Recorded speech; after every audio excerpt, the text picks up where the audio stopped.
how to give away a free product and make $1 million in profit. Sounds crazy, right?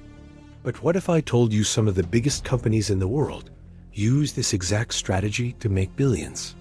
It's called the membership mirage, and today we're going to pull back the curtain and show you exactly how it works. And don't worry, this isn't some get-rich-quick scheme.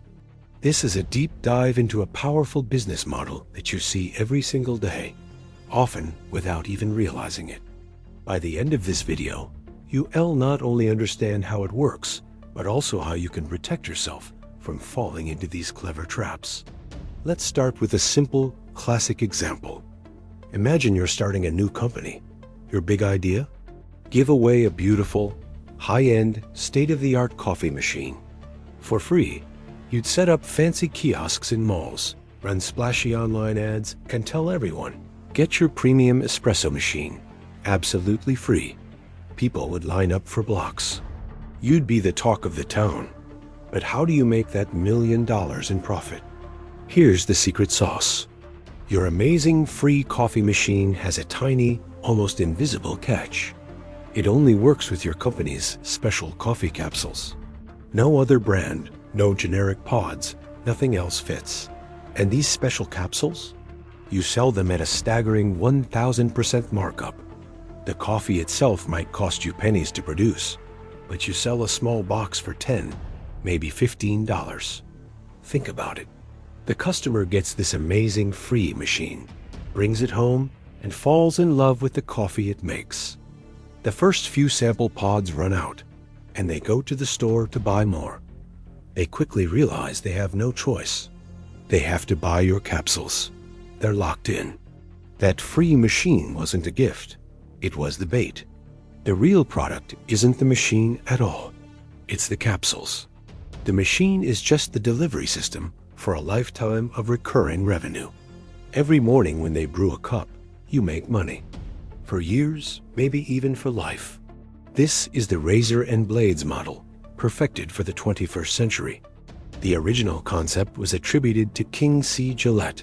The story goes that he realized he could sell his razors for a low price, or even give them away, because he'd make a fortune selling the disposable blades that fit them. Whether he actually said it or not, the principle is genius. Sell the durable item cheap and make your profit on the consumable. Let's break down the psychology here, because that's what makes this so powerful. First, there's the irresistible allure of free. Our brains are wired to love free stuff. It feels like we're winning, like we've beaten the system. We get a rush from the perceived value. A $200 coffee machine for $0? Sign me up. We focus so much on the immediate gain that we don't think about the long-term costs. Second, there's the sunk cost fallacy. Once you have the machine on your kitchen counter, you've made a commitment. You've unboxed it, you've made space for it, you've used it. It's part of your home now. The idea of getting rid of it feels wasteful, even if the ongoing cost of the capsules is high. You've already invested in the ecosystem, so you might as well keep going. You tell yourself, well, I already have the machine. I might as well buy the pods. Third is the power of convenience and habit. Once a product becomes part of your daily routine, like that morning cup of coffee, it's very difficult to change. The company has made it incredibly easy for you. The machine works perfectly with their pods. The coffee is consistent. Trying to find an alternative would require research, effort, and maybe even buying a whole new machine. It's just easier to stick with what you know. This is how they lock you in for life. That one-time decision to accept a free item turns into thousands of dollars in spending over the years. And this model is everywhere, not just in coffee. Think about video game consoles. The consoles themselves are often sold at a loss or very close to it, especially at launch. The real money is made from the games, which cost $60 or $70 a pop, and the online subscription services you need to play with friends. The console is the coffee machine. The games and subscriptions are the capsules. Or what about printers? You can buy a surprisingly advanced color printer for less than $50. It seems like an incredible deal. But then you run out of ink. You go to buy replacement cartridges and get a nasty shock. The official ink cartridges can cost more than the printer itself. They're designed to be proprietary, often with microchips that prevent you from using cheaper, third-party ink. Again, the printer is the bait, and the ink is the recurring revenue stream. This membership mirage has evolved even further in the digital age. Think about free mobile games. The game itself costs nothing to download. But to progress faster, get cool items, or unlock special features, you're constantly tempted with in-app purchases. These small transactions, $1 here, $5 there, add up incredibly fast. Before you know it, you've spent more on a free game than you would have on a premium title. Even software companies use this. They'll offer a basic version of their software for free, which gets you hooked on their platform. But all the really useful, powerful features are locked behind a monthly subscription.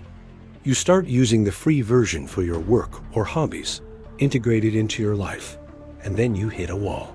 To continue, you have to upgrade. They've created a dependency, and now they can charge for it. So how do you spot these traps and avoid them? It's all about shifting your mindset. Whenever you see the word free, especially for a high-value physical product, your first question shouldn't be, what's the catch? But rather, what is the long-term cost of ownership? First, do your research. Before you accept that free printer or coffee maker, look up the price of the consumables. How much are the ink cartridges? How much are the coffee pods? Are there cheaper, third-party alternatives available? And do they work well? A quick 5-minute search can save you hundreds of dollars down the line. Read reviews and see what other owners are saying about the ongoing costs. Second, calculate the total cost over a year or two. Let's go back to our coffee machine. The machine is free. But if a box of pods is $15 and you use one box a week, that's $60 a month or $720 a year. Suddenly, that free machine is one of the most expensive appliances in your kitchen. Compare that to buying a traditional coffee maker for $50 and using any brand of coffee you want. The long-term savings are enormous. Third, be wary of proprietary ecosystems. When a company tries to lock you into their specific products, whether it's capsules, cartridges, or software, it's a red flag. Look for platforms that are open, that allow you to use third-party accessories or alternatives. Choice and competition are always better for the consumer. Companies that create closed ecosystems are doing it for one reason: to control the pricing and maximize their profit at your expense. Now, I want to be clear. This business model isn't inherently evil. It can sometimes provide real value. A subscription service might offer convenience and updates that are worth the monthly fee. A video game console ecosystem provides a standardized, easy-to-use experience. The key is to go in with your eyes open. You need to be the one making a conscious, informed decision, not just blindly falling for the free hook. The membership mirage is a masterclass in business psychology.